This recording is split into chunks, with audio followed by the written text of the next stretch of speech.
Hello दोस्तों, welcome back to my new video. सबसे पहले डिस्क्लेमर देना चाहूँगा कि इस वीडियो को प्योरली एजुकेशनल पर्पस के लिए ही रिकॉर्ड कर रहा हूँ। मैं कोई भी बाई या सेल का रिकमेंडेशन इस वीडियो के माध्यम से मैं आप लोगों को नहीं दे रहा हूँ।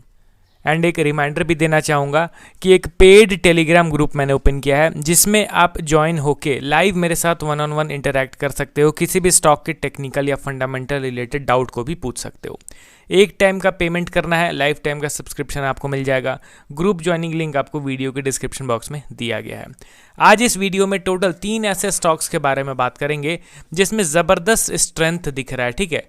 एंड देखिए दोस्तों, अभी के इस वॉलेटाइल मार्केट में बहुत सारे स्टॉक्स आपको ऐसे मिलेंगे जो अपने इंपॉर्टेंट सपोर्ट लेवल का ब्रेकडाउन कर चुके हैं, बट बहुत सारे ऐसे भी स्टॉक्स मिलेंगे जिनमें ज़बरदस्त बुलिश प्राइस एक्शन बन चुका है।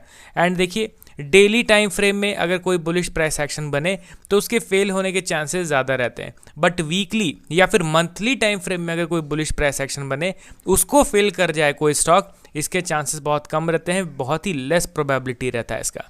तो चलिए डिटेल वे में इन तीनों स्टॉक्स के टेक्निकल ओवरव्यू को हम लोग कवर करेंगे। पहला स्टॉक हमारे लिस्ट में आपके सामने है गुजरात फ्लोरोकेमिकल्स लिमिटेड। करेंटली देखोगे तो 3602 के लेवल पे ट्रेड कर रहा है। 7% की शानदार तेजी हम लोगों को प्रीवियस ट्रेडिंग सेशन में देखने को मिला, ठीक है।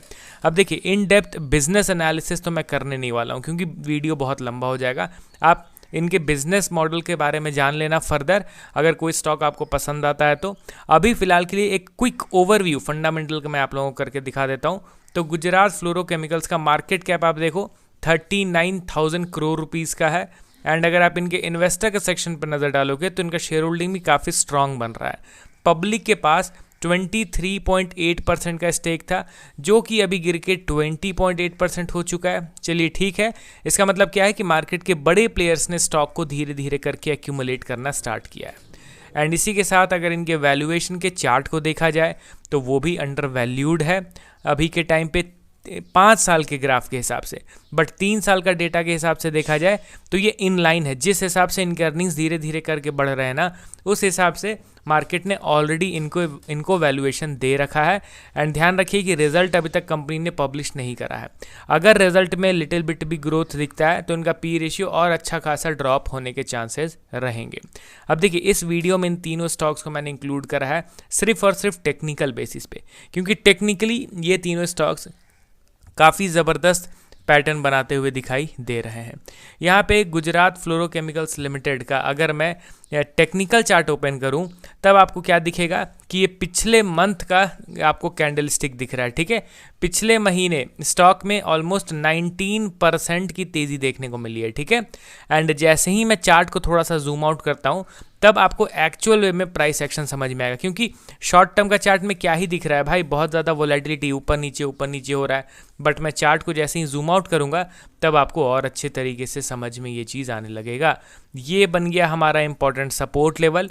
इस सपोर्ट लेवल पे मल्टीपल टाइम स्टॉक ने ज़बरदस्त बाइंग दिखाया है। फ्रॉम 2022 इटसेल्फ स्टॉक में मल्टीपल टाइम्स बाइंग हुआ है, ठीक है। यहाँ पे आप देख रहे हो 2022 में, 2023 में, 2024 में 2 बार, ठीक है। एंड अभी यहाँ पे ध्यान दीजिए तो 2026 में यहाँ पे एक अच्छा खासा बुलिश प्राइस एक्शन बन गया, ऑलमोस्ट बन ही गया, ठीक है ना। यहाँ पे मैं जैसे ही लाइन चार्ट करूँगा तो आपको अच्छे से दिख जाएगा कि ये कौन सा चार्ट पैटर्न है। दोस्तों आप देख रहे हो ना, डब्ल्यू पैटर्न, वो भी इंपॉर्टेंट सपोर्ट लेवल पे, तो अब और क्या ही चाहिए। एंड वो भी मंथली टाइम फ्रेम में ये चार्ट पैटर्न बन रहा है, तो ऑब्वियसली इसका जो सक्सेस रेट है वो हाई रहेगा डेली या वीकली टाइम फ्रेम के कंपैरिजन में। तो ये तो एक चार्ट हम लोगों ने देखा जिसमें ज़बरदस्त बुलिश प्राइस एक्शन बन गया है इंपॉर्टेंट सपोर्ट पे, एक अच्छा खासा डब्ल्यू पैटर्न। अब चलिए बढ़ते हैं हम लोग अगले स्टॉक की ओर। हमारे लिस्ट में आपके सामने है DCM श्रीराम लिमिटेड, सॉरी हाँ ठीक है यही है। 1228 के लेवल पे ये स्टॉक ट्रेड कर रहा है। 5.3% की तेज़ी हम लोग को लास्ट ट्रेडिंग सेशन में देखने को मिल गया। मार्केट कैप देखोगे तो 19,000 करोड़ का है। इन्वेस्टर के सेक्शन पे नज़र डालोगे तो ठीक है, एज सच कोई मेजर चेंज इनके शेयर होल्डिंग में नहीं दिख रहा है। हाँ, लिटिल बिट पार्टिसिपेशन यहाँ पे FI का बढ़ता हुआ दिखाई दे रहा है, ठीक है। एंड अब इनके वैल्यूएशन के चार्ट को देख लिया जाए तो वैल्यूएशन के हिसाब से अगर देखोगे तो अर्निंग जो सडन से ड्रॉप हुआ है ना, उसके चलते इनका पी रेशियो एक्सपैंड कर गया। एंड अभी भी कहीं ना कहीं हाइयर लेवल पे ही पी रेशियो चल रहा है। इसको हम लोग अंडर वैल्यूड तो कंसीडर नहीं करेंगे। अब चलिए डायरेक्टली इनके टेक्निकल पार्ट को मैं कवर करता हूँ। तो यहाँ पे मैंने कंपनी का नाम एंटर करा, DCM श्रीराम लिमिटेड। अब इसमें पिछले महीने के मोमेंटम को देखो तो पिछले महीने स्टॉक में 9.9 यानी अप्रॉक्स 10% की तेज़ी देखने को मिल रही है। एंड चार्ट को मैं जूम आउट करूँगा तब आपको एक्चुअल ओवरव्यू पता चलेगा। ये बन गया हमारा मेजर रेजिस्टेंस लेवल, ये बन गया हमारा इंपॉर्टेंट सपोर्ट लेवल। एंड यहाँ पे आप ध्यान दीजिए दोस्तों कि इस रेजिस्टेंस लेवल से ऐसा नहीं है कि 1 महीने 2 महीने से बार बार ये गिर रहा है। फ्रॉम 2021 से कंटिन्यूअसली स्टॉक इस रेजिस्टेंस को टच करके नीचे की ओर गिरता हुआ दिखाई दे रहा है।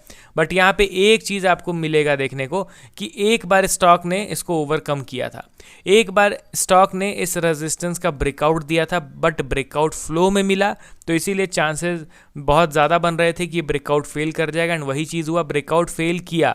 एंड अब ये दोबारा से अटेम्प्ट कर रहा है ब्रेकआउट देने के लिए। ध्यान दीजिए, अगर कोई स्टॉक रेजिस्टेंस लेवल को एक बार ब्रेकआउट देके फेल करता है and instantly with in few weeks, with in few months दोबारा से ब्रेकआउट का अटेम्प्ट कर रहा है, तो इसमें फेलियर के चांसेस बहुत कम रहते हैं। अगर सही में सेलर्स उतने ज़्यादा हावी होते, उतने ज़्यादा पावरफुल रहते, तो दोबारा इंस्टेंटली ब्रेकआउट अटेम्प्ट करने का मौका ही नहीं देते। अगर दोबारा अटेम्प्ट कर रहा है ब्रेकआउट के लिए, इट मीन्स यहाँ पे लिटिल बिट बायर्स का थोड़ा सा स्ट्रेंथ ज़्यादा है सेलर्स के कंपैरिजन में।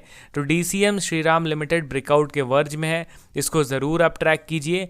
एंड अगला और लास्ट स्टॉक हमारे लिस्ट में आपके सामने है कावेरी सीड्स लिमिटेड। अभी सीड कंपनी लिमिटेड 965 के लेवल पे ट्रेड कर रहा है। लास्ट ट्रेडिंग सेशन में अप्रॉक्स 5% की तेज़ी देखने को मिली है। मार्केट कैप 5000 करोड़ रुपीज़ के आसपास है। ठीक है, इनके इन्वेस्टर के सेक्शन पर नज़र डालेंगे तो कुछ खास यहाँ पे इंटरेस्ट तो नहीं दिख रहा है इनके शेयर होल्डिंग में, बट फिर भी स्ट्रांग है, शेयर होल्डिंग पैटर्न स्ट्रांग है, क्योंकि 5000 करोड़ का मार्केट कैप होने के बावजूद FI के पास 18.5% का स्टेक है। तो ऑब्वियसली इसको लिटिल बिट तो पॉजिटिव कंसीडर करना पड़ेगा, इतनी छोटी कंपनी होके भी इतना अच्छा खासा पार्टिसिपेशन बड़े प्लेयर का दिख रहा है। एंड पब्लिक का share holding little bit increase हुआ है, 15.5 से बढ़ के 17.3 पे आ चुका है, मगर ओवरऑल शेयर होल्डिंग इनका अच्छा है। टेक्निकली अगर आप इसके चार्ट को देखोगे तो आपको पता चलेगा कि पिछले महीने स्टॉक में 23% की तेज़ी देखने को मिली। एंड चार्ट को मैं जूम आउट करूंगा तो आपको और अच्छी तरीके से पिक्चर क्लियर होता हुआ दिखाई देगा। ये है 2015 में करेक्शन की शुरुआत एंड रेजिस्टेंस लेवल यहाँ पे एक फॉर्म हुआ, ठीक है, 2015 में। एंड उसके बाद फाइनली 10 साल के बाद स्टॉक इस रेजिस्टेंस का ब्रेकआउट करने की कोशिश करता है, ब्रेकआउट फेल हो जाता है एंड इंस्टेंटली ये नीचे की ओर गिर जाता है। अब ये दोबारा से ऊपर की ओर मूव करने की कोशिश कर रहा है। देखिए यहाँ पे थोड़ा सा न्यूट्रल हम लोग को रहना पड़ेगा, क्योंकि यहाँ पे 2 तरीके के चार्ट पैटर्न्स बन रहे हैं। सबसे पहला चीज़ कि इस रेजिस्टेंस लेवल के पास समहाउ यहाँ पे एक head and shoulder chart pattern बन रहा है। अगर इन केस ये राइट शोल्डर फॉर्म करके ये नेकलाइन का ब्रेकडाउन कर देगा तो फिर बड़ा करेक्शन हो जाएगा, ठीक है, शायद से डायरेक्टली 400 के भाव पे भी आ जाएगा, मतलब इंस्टेंटली 50% के आसपास का करेक्शन हो जाएगा। स्टॉक का जो भाव है वो आधा होने के चांसेस हो जाएंगे। और अगर इन केस ये head and shoulder chart pattern बनाने के बजाय 1100 के लेवल पे कंसोलिडेट करके ब्रेकआउट दे देता है, तब तो काफ़ी ज़्यादा ऊपर के टारगेट्स भी देखने को मिलेंगे, क्योंकि अल्टीमेटली ये जो राउंडिंग बॉटम चार्ट पैटर्न है ना, इसका टारगेट अभी तक टेक्निकल वाइज अचीव नहीं हुआ है। इस हिसाब से टारगेट लेवल अप्रॉक्स 1900 प्लस का मिल रहा है देखने को। तो रिस्क रिवॉर्ड काफ़ी ज़्यादा है। अगर पेशेंस के साथ सही तरीके से एनालिसिस करके सही मौके पे खरीदोगे फोमो बाइंग करने के बजाय, तो अच्छे खासे टारगेट्स हम लोग को इन स्टॉक्स में मिल सकते हैं। अब आप कमेंट करके बताइए कि आपको कौन सा स्टॉक अभी ज़्यादा प्रॉमिसिंग लग रहा है। मिलता हूँ नेक्स्ट वीडियो के साथ। Okay then, bye bye.